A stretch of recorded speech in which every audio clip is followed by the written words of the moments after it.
Welcome to Politics Done Right. I am your host, Egberto Willies. This is a progressive program that will take the mystery out of politics. This is the program that will encourage you to make sure government becomes we the people.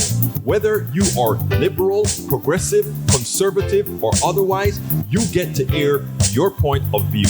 We are an independent media outlet that, unlike mainstream media beholden to corporations, we only owe allegiance to you. Remember, you can also send me a tweet at EGBERTOWILLIES.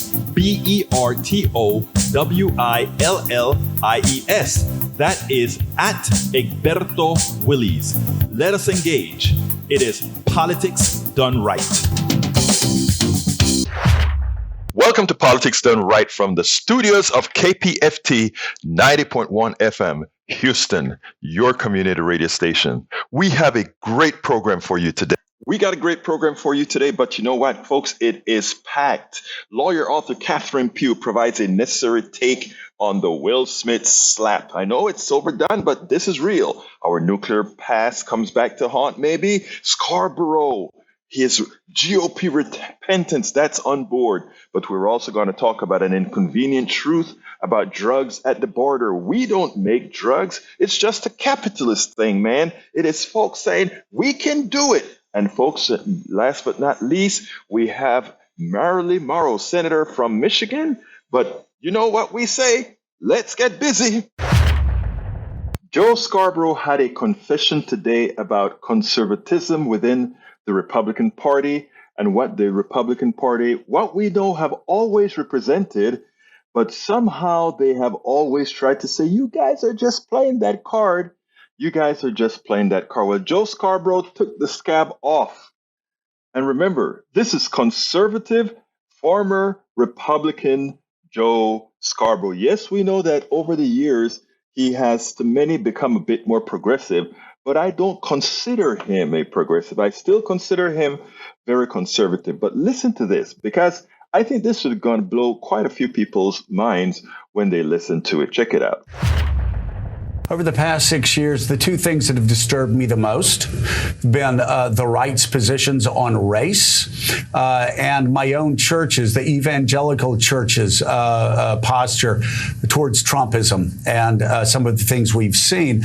I spent my entire life going on shows, going on Politically Incorrect at the time, going on Hardball, talking about how what Kevin Phillips and other people in the media were saying about the Republican Party and race were a lie, that the Southern strategy was an oversimplification, that my family, we were conservatives, and I explained why we were conservatives, why people in my community were conservatives. And I was proven wrong. I was shocked by what I saw over the past 5-6 years. Donald Trump and the Muslim Registry. Donald Trump saying Hispanics are breeders. Donald Trump. I could go down the list talking about the others, telling people to go home. Members of Congress, black members of Congress. How could it be that people like David French and myself and other Republicans grew up saying everything that liberals said about our party was wrong when Donald Trump actually seemed to validate much of what they were accusing us of? We spend a lot of time. Now think about that. Think about what he just said there. He just told you the party that I served, I had to admit I was wrong. It was a party from the Southern strategy right back to the present. It's not that libs misunderstood it. It's not that libs were trying to play a card with it. It really was that the Republican Party is, by design, a racist party. Now, we're not talking about all the people who make up the party, because I could bring some good old Democrats as well. So don't think that we're so naive to believe that this only occurs within the Republican Party. The difference, however, is that it is codified in the Republican Party, whereas in the Democratic Party, we have the semblance of some sort of unity. But, don't let that be too distracting. I had a long conversation with one of you over the phone this morning who was sort of upset that I continue to not place complete blame on conservatives and Republicans for this mess that we're in, both racially, economically, etc. And what I tried to explain to him is that there was a lot of money devoted to create who Republicans are.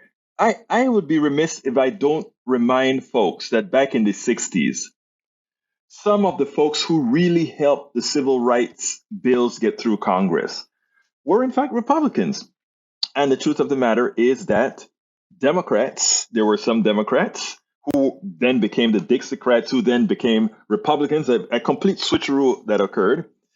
So we shouldn't really sit back there and just think that people are just inherently evil. What I explained was simple.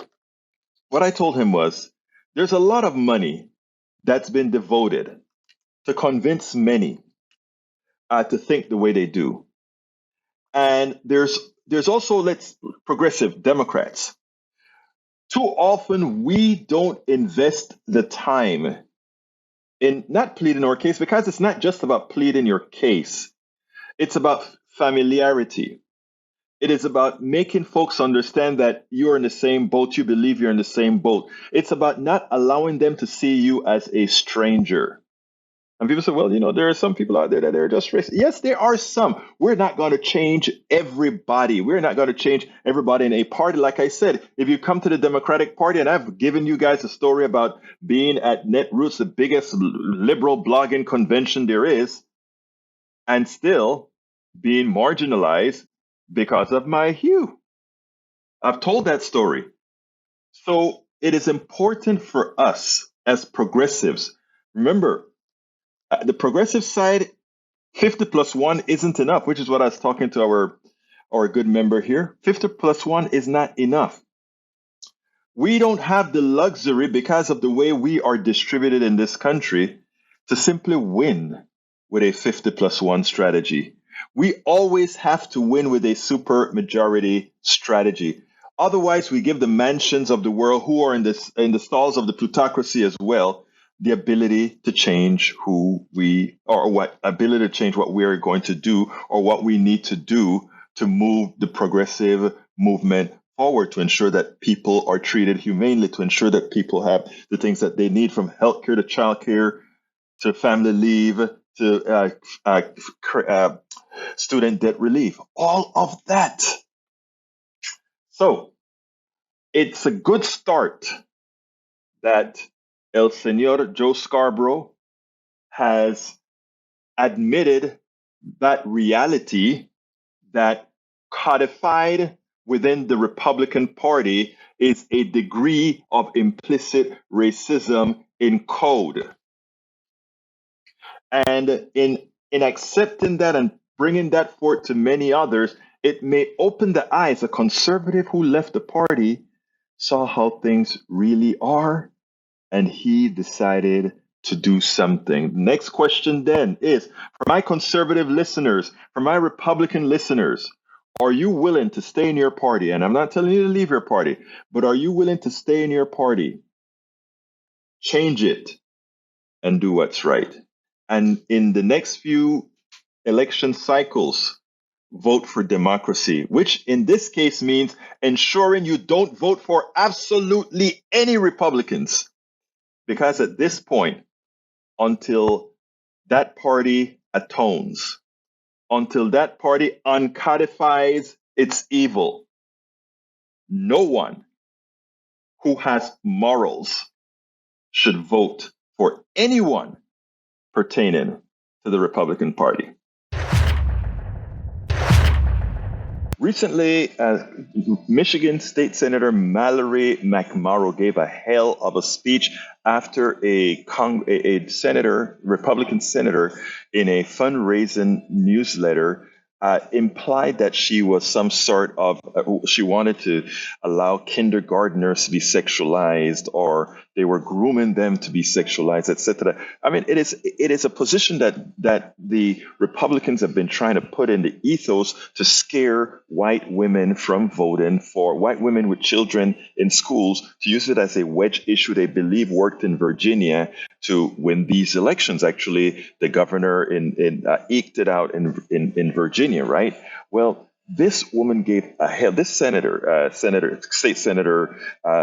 Mallory McMahan gave a hell of a speech that really admonished Republicans. But it's what she had to say in the speech in an interview on Joe Scarborough today that I think is of importance. I want you to listen to this, and then we'll take it on the other side. I'm curious about the senator who made this accusation that you were upset that kindergartners couldn't be sexualized and that you were a groomer effectively. When you looked directly at Senator Tice yesterday and said what you said, did she look back at you? Because everyone's very tough online on Twitter and fundraising emails. What did she do back? What did she say back? She said nothing back and couldn't even be bothered to look me in the eye. I looked at the back of her head the entire speech. She turned away from me. And, in part of that fundraising email, she accused me of being an online social media troll. And I have never been one to shy away from saying things to people's face. And she's too much of a coward to even acknowledge my existence. What has changed in the last few years? It is this rising extremism. And we've seen this play out with gerrymandering. The fact is Michigan is a very purple state. We vote pretty evenly, Democratic versus Republican. But the legislature, particularly the state Senate, has been Republican controlled since 1984, despite the fact that in 2014, they only got less than 50% of the votes. They got 72% of the Senate seats. And it encourages going further and further to the fringes. And we had, an attempted kidnapping of the governor. And we just saw how that trial played out. But the day that we learned in the Senate about that plot, the Senate Majority Leader walked out of our Senate chambers, walked to the front of our Capitol, and rallied with the same hateful conspiracy theorists that plotted that kidnapping, that came to our chambers fully armed and threatened us, and told them to keep going. That's where we're at right now. And unless we all push back and vote them out of office, it's not going to get any better. How has the response been to your speech on the floor? I mean, the numbers speak for themselves. This was definitely not something that I wanted to do to go viral. But if the message is that hate won't win, I think we're proving that. And we have to say it loudly and clearly and stand up for those who are being attacked, because one day it might be us. And I know that everything that I felt the day that Lana Tice accused me of being a groomer and sexualizing children is that much worse for a trans kid who is getting attacked every single day, who just wants to go to school and have friends and get through the day. The response has been overwhelming. And my hope is that other white women like me who are doing okay are the ones to stand up and put an end to this, because it won't unless we do it. Now, she hits the nail on the head. I mean, she had some very important messages, and I want you to think about it. First of all, we've spoken about this country being undemocratic for quite some time now, that the Republicans got less than 50% of the votes and still ended up with 70% of the senators, says much about our democracy. But she also had a message, and specifically a message to white women, because that is the identity that these guys are trying to get into right now, because they know it's a very democratic identity. So what they want to do is put the fear into these women. Their school is under attack. They're going to do this to your kids. And she's saying, no, the people that succumb to that fear so far has been white women. And she's saying, white women, stand up. It is time for you not to allow them to use you as pawns to do wrong in this country. I thought her message today was a necessary addition to much of what she said yesterday, because she presented to America exactly what's going on and what needs to be done.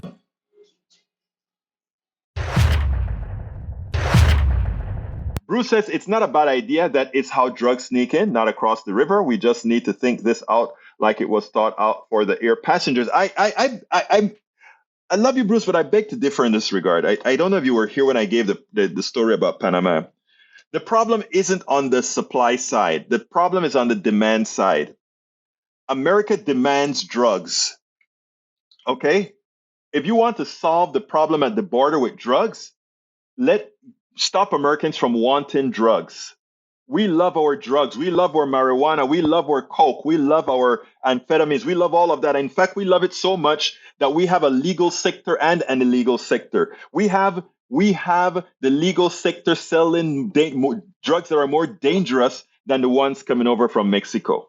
If you doubt it, ask my daughter about some of the drugs that she's had to take. So that's all I'm saying. We allow them to design how we think about drugs and all these kinds of things, right? I'm for legalizing everything and then solving the problems afterwards. Because, nobody had to tell me not to do drugs. I didn't do drugs. I'm not trying to be a goody two-shoe at all. I swear to God, I have a lot of friends that do drugs. I love them. And by the way, I have a lot of friends who drink as well. I don't think drinking alcohol is any different than smoking marijuana. It's any different than taking coke. I had a friend in college that took a lot of coke. His body could handle the coke. He was a fully functional coke addict. He could take coke or he could leave coke alone. Doesn't matter with him. I had another friend in college that the first time he took coke, he became an addict and it destroyed his life. I have a friend who is an alcoholic, destroyed his life. I have a friend who drinks a lot like a sailor, never gets drunk and can do without alcohol. Again, it is what we've done with criminalization of drugs. It's crazy. We've made drugs into something that it shouldn't be. And by the way, I just came to this conclusion several years ago when I really sat down and analyzed it. People self-medicate with alcohol. So others may decide to do it with marijuana. Come on, man. Better not everyone is like you, and your opinion on drugs is so low to people that lose kids to fentanyl. What about people who lose kids to a fever that they couldn't solve because the Republicans in Texas didn't give us Medicaid expansion to the Affordable Care Act? So you're going to tell me somebody's going to get mad at me because I said I want to legalize drugs so that those people who lost their kids, instead of losing their kids because they had to hide and take drugs, they could take drugs and get the help that they needed. Right? The difference, again, though, is that what our Republican legislature is doing by denying people health care, by denying people education, they are killing people. What I am talking about is making people have the options that they can get help or we can provide help to them. Don't conflate them. Open your mind. I want you to listen to Nina Khrushcheva, Professor Nina Khrushcheva. She brought up an inconvenient truth, an inconvenient reality that we have to face whenever we think about this with Russia and the possibility that they will actually use nuclear weapons in Ukraine. Check this out, and then we'll take it to the other side. Now to talk more about the situation in Ukraine, Nina Khrushcheva, Professor of International Affairs at the New School. Professor, it's always a pleasure to see you. Thank you. It seems as though U.S. has expressed worries that Putin could possibly resort to using nuclear weapons. Ukraine's president has asked for radiation pills in preparation for a possible Russian nuclear attack. Is that a possibility, you think? Well, the conversation about this has been going on for months. We know that. But we also see that the Russians essentially escalating all the time. And even when they de-escalate, they end up escalating. So I don't know. I cannot predict that, but I would not really exclude it from a realm of unfortunate possibilities. I hope it doesn't come to this, but it is possible that tactical nuclear weapons, the way it was used in Hiroshima and Nagasaki in 1945 by the United States, potentially, once again, not a prediction, not even knowledge, but potentially may happen. If that possibility does occur, it would change. It would change everything, right? It will change everything. And of course, the Russians would say, I mean, once again, I hate to speculate because I'm almost afraid that once we talk about more, we are going to kind of bring it in. But Russians, of course, will cite the example of the United States in 1945. They needed to end the war. So that's how we end the war. Ukraine was asking for it. The West was asking for it. Yes, it will. Things already have changed. I mean, Russia is at war with the world, but that will make it infinitely worse for the Russians. And that's why I hope somebody there in the Kremlin can calculate it still and still will be able to exclude this scenario from happening. A lot of time. Now, that is serious.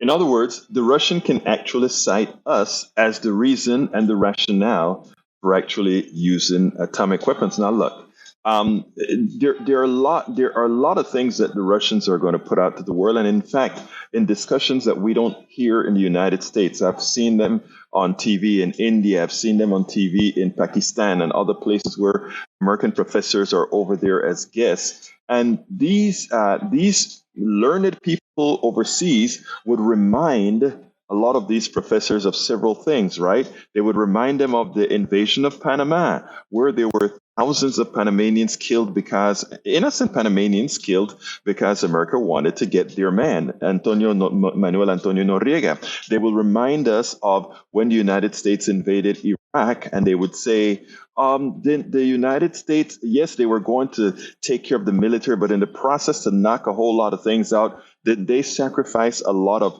innocent civilians? It's not true that a lot of the drone warfare that we conduct here kill a lot of innocent civilians. So we have to be cognizant of all these issues, but more than just cognizant of these issues, we have to be humble.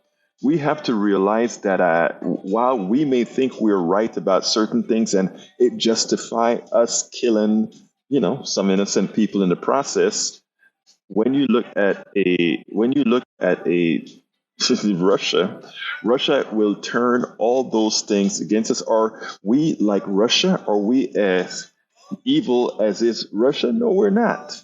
But again, they create a good pretext, and then using what we have done in the name of the United States and many countries overseas, that will make a story that some will accept. I think we need to be humble, and we need to start atoning for much of what we ourselves have done. Let me introduce our wondrous guest first before I tell you how we met. Catherine Pugh is an American author and attorney. She has published several anthologies on race engagement in America and on defects and cures in American policing. Ms. Pugh is a former adjunct professor at Temple University, Japan, and a law professor of Temple Bazri School of Law. She served with the Department of Justice Civil Rights Division Special Litigation Section and was a public defender in the state of Maryland. Ms. Pugh is currently writing her first book, BS Burden Shifting, because ending racism was never the assignment. Ms. Pugh, Catherine Pugh, thank you so kindly for being here on Politics Done Right. Thank you for having me. Well, let me tell you, Ms. Pugh, first of all, I met you on a Twitter chat discussing something as simple as the slap heard around the world. And I am not really sure if we were in disagreement or what, but I told you after seeing you had some extensive discussions there, and I just wanted to pick your brain and see what you thought about what actually occurred and then what it really means. Okay. And so I want to start with saying that I think where we were talking about, where we were, was who can engage? How does that engagement happen? What makes that engagement valuable? Okay. And that's sort of where we met around that topic. But of course, as you said, the topic was the slap, right? And so as we all know, Will Smith slapped Chris Rock. It sort of put the nation in a bit of a tailspin. And I hear people saying, let's talk about something more important. We have, Senate confirmations for the Supreme Court, and we have, all kinds of interesting things going on in the world. We're warring with Ukraine, and we're not us, Russia. And so why don't we talk about those important things? And I just want to pull that back just a little bit and re-anchor this as important. Okay. And so in and of itself, the one event is important, but what we do with it is hugely consequential. Okay. And what we're talking about doing now with it is, sort of put everybody in the ring and have a fight the other side of an outcome. And I think that we are really on the brink of being very dangerous. I think when we have a great opportunity to stop and go, wait a minute, what's happening here? Okay. We saw an act of violence. I mean, everybody sort of has to walk their papers out and say, I disagree with the act of violence. I'm among those people, a very early disagreeer. But I'm also really, really locked into a fair and consistent response, right? Not an emotional one, not a, fantastical, retweetable one, but a fair and consistent response. We're not getting that. We're not getting that reception. We're getting a lot of energy and a lot of anger and a lot of, throw them to the wolves. But we really need to take a step back and go, well, what do we normally do here? And can we do that again? Or is something else necessary? We have to have that conversation. Why is it important? Why is it of national importance? Because we typically, when we have to make these decisions about bad behavior in the country, we typically make them more aggressively when the bad actor is of color, less aggressively when the bad actor is not. I like to say we learn of our tolerance in our judicial system when we have a white defendant. We do. We learn about nuance. We learn about this is what happened and this was the history and this is why all of this mattered. We learn about teeth when the person on the other end is someone of color, a bifurcated system of accountability. I'm not doing that. Everything that you've said there, I agree with. And and what you said there, I think that it's so important that when you made the statement about if you want to know the compassion of our system, see how first it treats a white defendant, etc. With that all together, I think the portion of the conversation that probably was not very understanding that I came out with was I said, for all practical purposes, I just wanted to say he was wrong, but I didn't really care about it because my concern was that had Chris Rock been a white comedian, would our good old Will Smith do the same thing? I don't know. I don't have the answer, but I just know that my gut feeling is that it would have been unlikely. And then I also said within the context of your discussion, I said, but I'm a political activist. When I see Will Smith invest in those things that you work for and others work for, then maybe I'll have a more vested interest. I want you to tell me what I should, why I should give a little bit more rationale behind it. I think we're in a very risky place if we start deciding who we're going to apply a response to fairly based on how we feel about them. And that's exactly where we are. That's exactly why our system sort of fails us, because that's what's already happening. What I want from you, what I task you with is not having to have a precondition in order to treat humanity. I mean, I know we touched on, I don't want to lose 2 points that you raised. And one is that questions to you about how Will Smith would have performed if Chris Rock was white, right? I have real questions about that. For the same reason, are you making up different rules for depending on who's on the other end? And, I think that we are probably in lockstep about where we think this would have landed if Chris Rock was white. Putting that aside, the other thing is that Chris Rock himself was extraordinary in his response. And I have to keep saying that. I mean, it has nothing to do with what we're going to do with Will and those things, but we're so focused on this lack of control by Will Smith.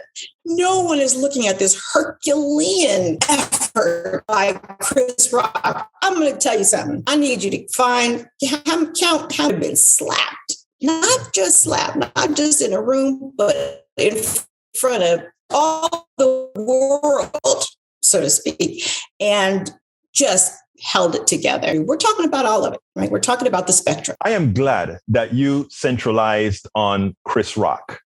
I wanted to centralize on Chris Rock because I thought that was the example to be seen, that somebody, an aggressive, he dispelled the notion of the angry black man and the black man without self-control. That's one. As did Jada. Both of them were like, well, this is how the business goes. Let's keep it moving. Right.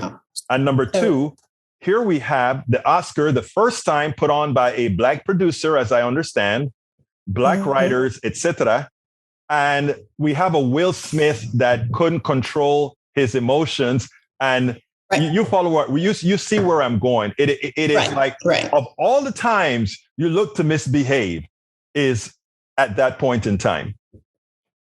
And, this is a perfect segue into where we began our conversation, because my insistence is to constantly pull it back, re-anchor it right into what's going on. I mean, everyone has an opinion, right? But if I need to hear informed opinions. Otherwise, what we're hearing is just a reaction.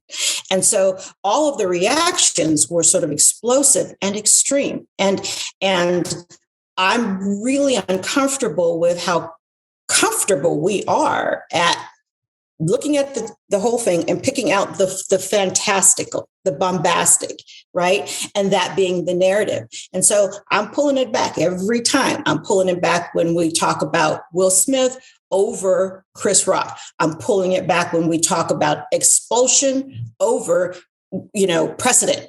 I'm pulling it back because we're not going to be fantastical when the bad actor, and I mean, that's a sort of a legal phrase, the bad actor, so to speak. I don't mean Will Smith is a bad, right. Okay. And so we're not going to be fantastical. And that's a way of life we can't afford to live. And I think we specifically landed on the question was, I think there was a comment that was, I'm hearing a lot of white comedians jump in and, on the slap. And I find that gross. There was a commenter on Twitter. English. Yes. Right. Okay. And so you had a sort of a range of responses, but in there, when we sort of drilled down to the question of white pile-on, that's where I'm pulling back and going, stop.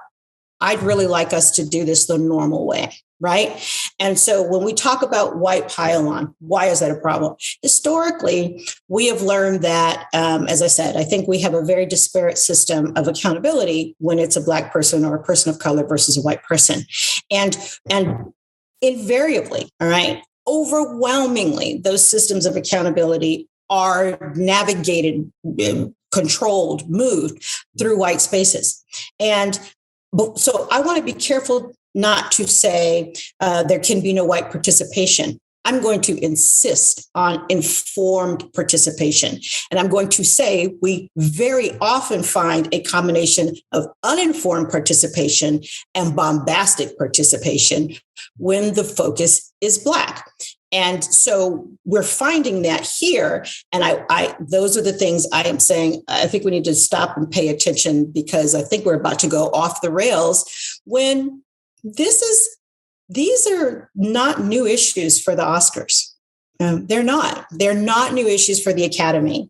We're not discovering anything. So we don't need to discover some new rules because the person is Will Smith. We've seen violence in the Academy. We've seen assault during an Academy presentation.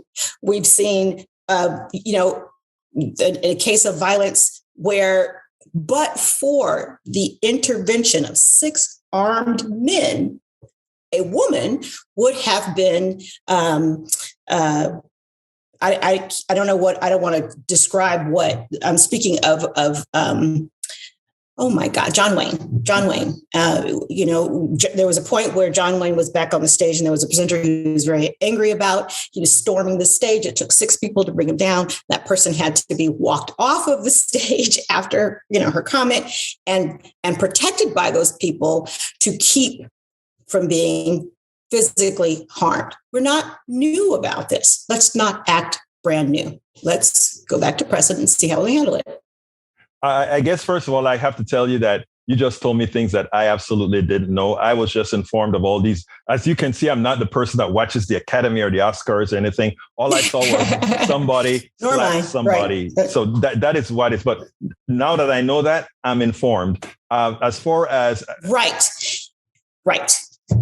So I'm informed of that now, and I think that is necessary. Now, yesterday, or I think over the weekend, Tiffany Cross, somebody I love her show. I blog her show. I do a whole lot with her show. But she sort of made some news yesterday when she said no white person needs to comment on this. And that kind of took me aback where I wanted to know if we should not cater that message differently, because I don't know if it's a fair assessment. You tell me, being the expert. Taylor, a very, very similar message, but my message is just a tad bit more nuanced. What I say is, if you did not care about, if you did not engage in questions of violence, and you're made and listen and ask more questions than make more statements. And I think, if I find somebody who is, new at it, there's an author named Johnny Silvercloud. He wrote an article that said to the effect, we can't tell white people not to participate in this conversation because, we can't tell white actors, was his specific piece on Medium. We can't tell white actors not to participate. And I engaged in that article because I'm not exactly sure that that's comprehensive enough. What we can do is we can say brand new people need not apply. If we're being brand new about it, you need not apply. I don't know that it's fair to say all white people are brand new about it, but I do know that it is fair to say we as a country, race is deeply embedded in our psyche, deeply embedded in ways that we don't fully know and have not explored and don't understand. What we do know is there's a huge disparity when there's a white evaluator of a Black bad actor. There's a huge disparity, and that's sort of a non-negotiable. And so I think for a while as a country, we have to stop and go, we know this is a problem because we all know it's a problem. How do you fix this problem? This is how. We stop and say, hold on, we know this specific flow is a problem. And so before there's this free participation by everyone, I need to see your bona fides. I need to see that you cared about this before today. Because if you didn't, then I'm not really sure why your contribution should be valuable now. It's an uninformed contribution. It's also called a reaction. And so since we know that happens, if you want to weigh in, have you cared before? If you want to impose consequences, what were those patterns before, right? Opinions aren't valuable. Informed opinions are. And I think that that's a shortcut way. I think when you hear things like white folks need not participate, it's a shortcut way to say, hold on, I can't take it on faith that you're going to come at this with fairness and reasonabness and balance, not because of what I've seen with you personally, but because of what we have learned historically. We're at the point where maybe for the next century, we need to pause a little bit. And when we're going to engage on something or land on something, I need to see that you should be participating, not that you want to participate in a lynch mob. I think that is a nuance that, especially in these times, it's a nuance that I think needs to be articulated because, like I said, my friend, when Tiffany said it, the first thing that happened to me was like, oh, I don't know how that is going to go across, because that is now going to become the discourse as opposed to the underlying thing that we need to discuss. The nuance that you brought out, I think it's important because also within your nuance also says Candace Owens need not apply. Okay. And so the thing about the nuance is it says anybody who's brand new needs not apply, right? Right. And that's what, yeah. And so it doesn't stop at the identity of the brand new person, but we cannot weed out the identity because we do know. I don't think it's a debate unless you'd like to have that debate. I don't think it's a debate about the disparity when the evaluator is white and the bad actor is of color. I don't think that's a debate. I think we have to then, unless we want to continue to see that, how do you undo that? How do you address it? We don't keep saying, well, let's just all get along. We've been saying that for 400 years, right? That sort of language has been in just about every presidential inauguration, inaugural speech since the beginning of time. That has taken us as far as it's going to take us. We are an informed, we are a learned, we are an intelligent, we are an active nation, and we are ready to go to the next step. And the next step is everything we've done so far has gotten us here. But this doesn't seem to be able to take us over this hump. What's the hump? This disparity. How do you deal with the disparity? We step it back and we go, hold on. I want to see what you're suggesting, because I'd like to see if it's within the range of precedent, or are we inventing precedent? And I'd like to see your papers. Is this something that you are invested in because of the issue or because of the person? And those things are the things that must be considered for quite some time until we as a country can go, I feel comfortable that we're going to be making decisions based on the behavior, right? Based on the social rules. We don't have that comfort now as a country, and there's no way to get it without engaging on race. There's absolutely no way. The beautiful thing is that the way to do it doesn't exclude anyone by race. It doesn't include anyone by race. We make a rule and we follow what we're expecting, which is one rule fully applied across the board. So as long as we apply that rule, a lot of people are going to be filtered out naturally because of their predilections, right? And so I think that's where she was going. I can't really trust you to be fair, because history teaches us that that's not the case, and that history teaches that there's a reaction here versus informed behavior here. And we want to stop history. How do we stop that process? Here's a simple way to say it. No white people participate. But behind that, what it means is we are not discovering brand new today. And so we want to see that you have really earned the right to participate in this conversation. And I say that often to people. You haven't really earned the right to have that conversation with me. I am not the teacher. I am the test, right? You can go talk to your friends. You can go talk to the internet to learn the foundational stuff, but it doesn't appear that you have invested in this before. And we don't start your investment with your participation. You start your investment like everyone does, with your learning. And so I think that's where she's coming from. And I support it aggressively. I won't ever say you can't have a conversation because you're white. I will say you got to have a conversation that you are vetted for. Otherwise, I need you on the bench. I need you learning before you're talking. Everyone should be saying that across the board, right?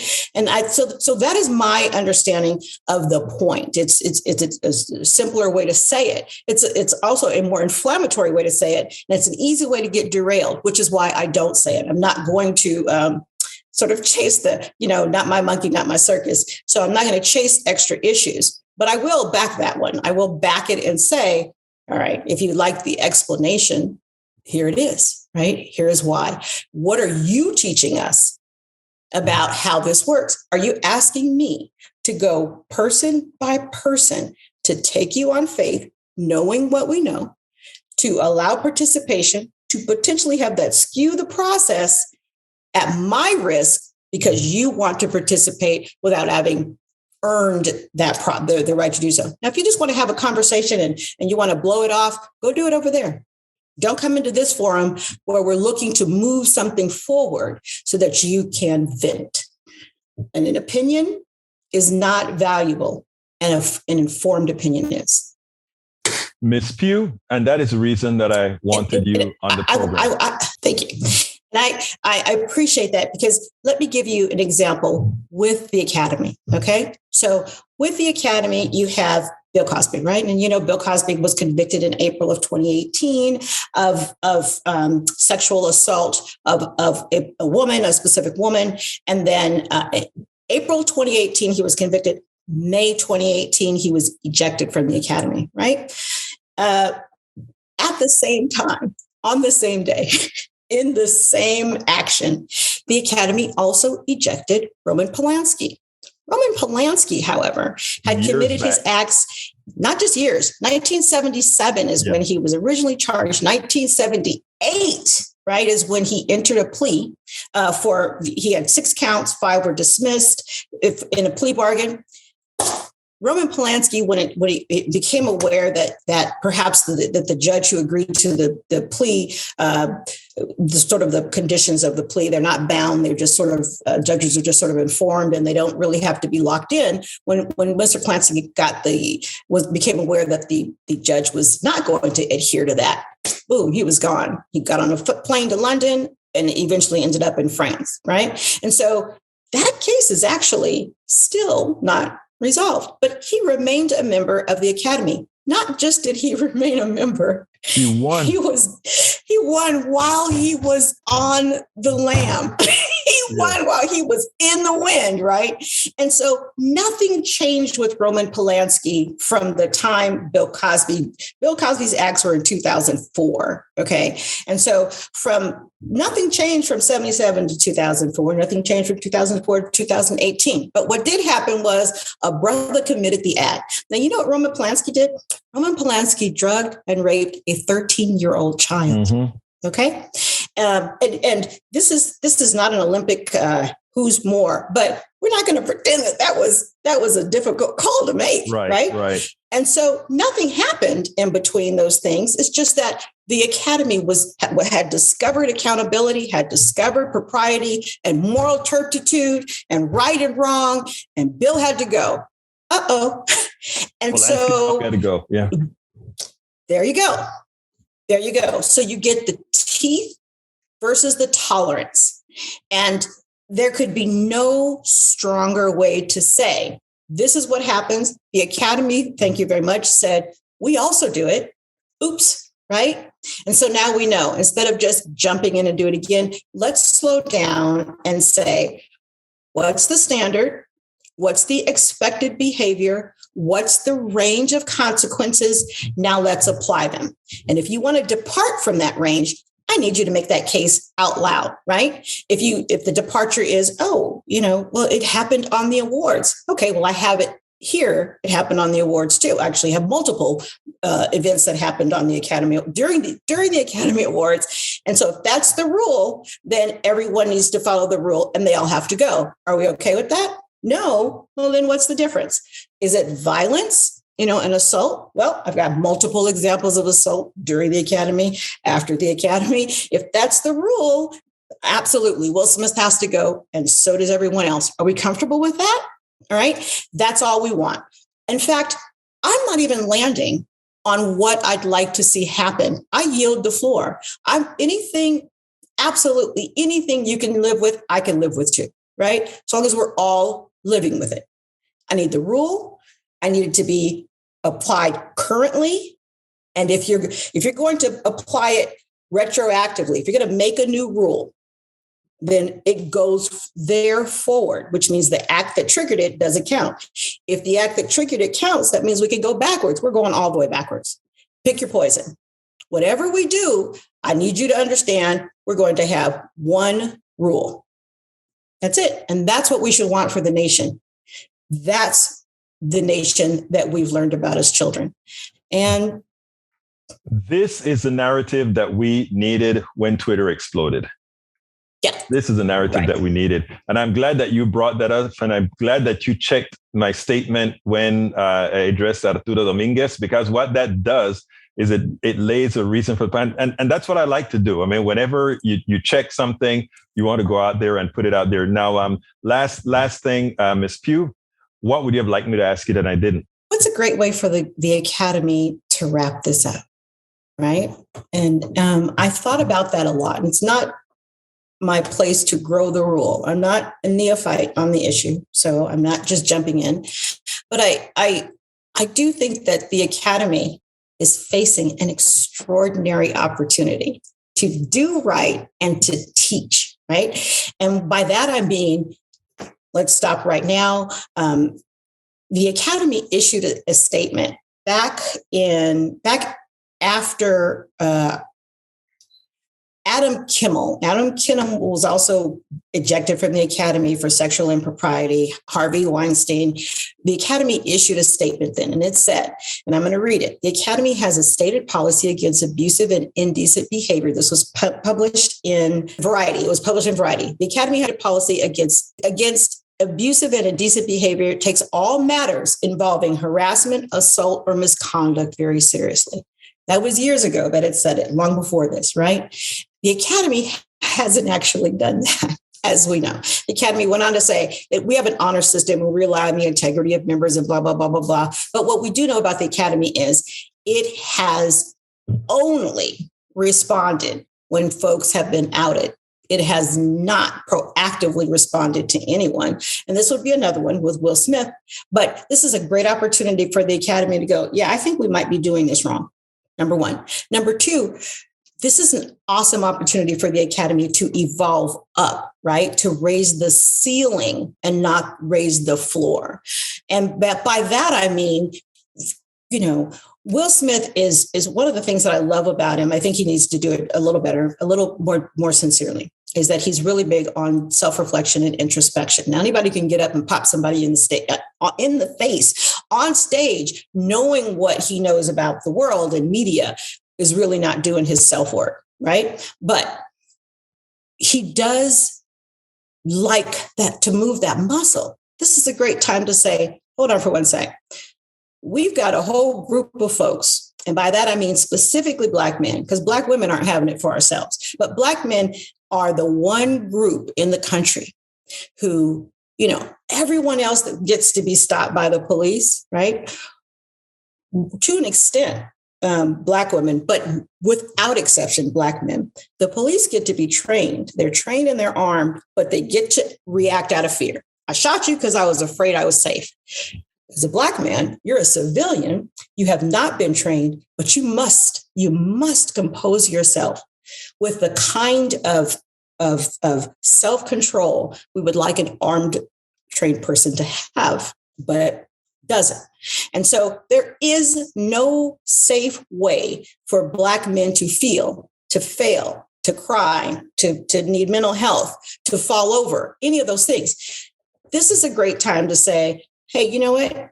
It might be cool to bring together, 50 of your best friends, go out to an island, go out with some therapists, go out with some cameras, stay out there for an hour and have a retreat, man, and see what we can do with this moment.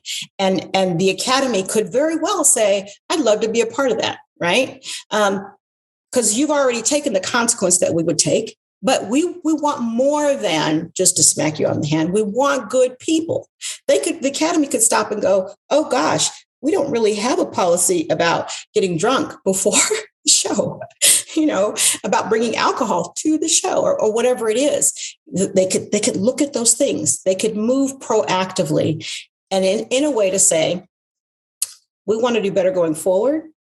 We want to address what happened, and we want to address our lack of addressing, period.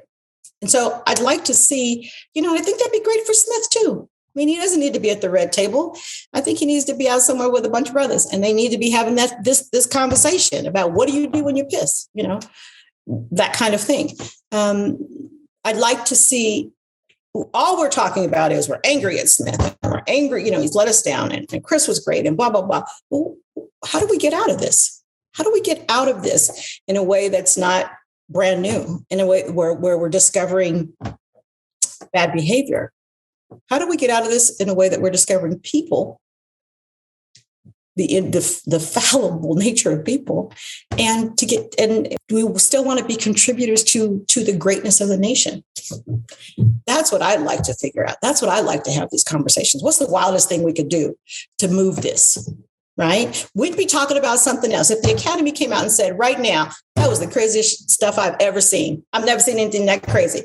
I tell you what, I have this anger management person and these 16 people. I'd love to see you guys work this up. I'd love to see something real.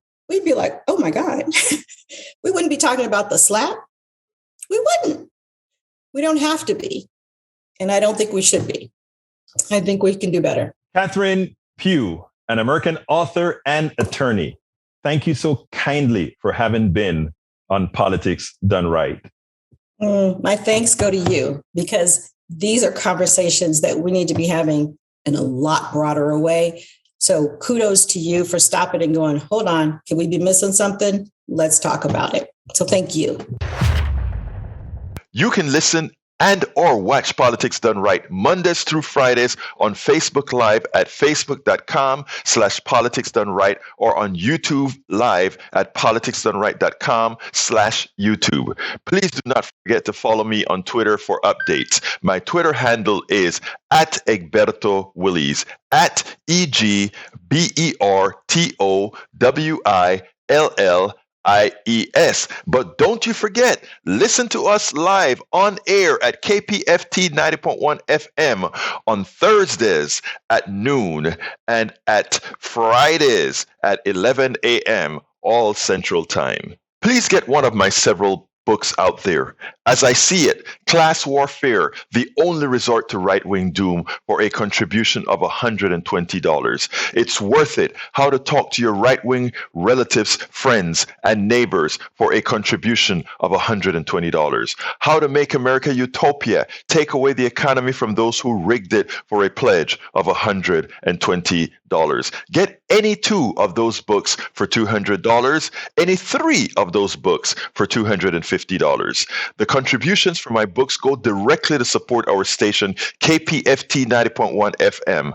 Alternatively, folks, please get your basic KPFT only membership for $40, a Pacifica only membership for $25, or choose from one of our many other gifts for your contribution. Just go to kpft.org, choose Politics Done Right for the program, and select an option either for our books or something else to support the station.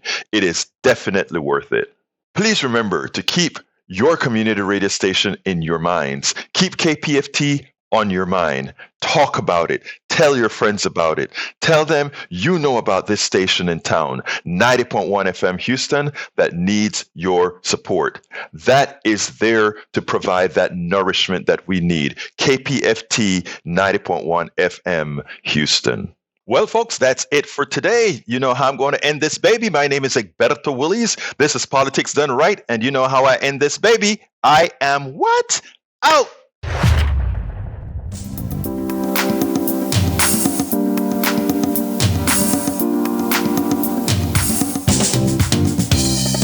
Welcome to Politics Done Right. I am your host, Egberto Willies. This is a progressive program that will take the mystery out of politics. This is the program that will encourage you to make sure government becomes we the people. Whether you are liberal, progressive, conservative, or otherwise, you get to air your point of view. We are an independent media outlet that, unlike mainstream media beholden to corporations, we only owe allegiance to you. Remember, you can also send me a tweet at EGBERTOWILLIES. That is at Egberto Willies. Let us engage. It is Politics Done Right.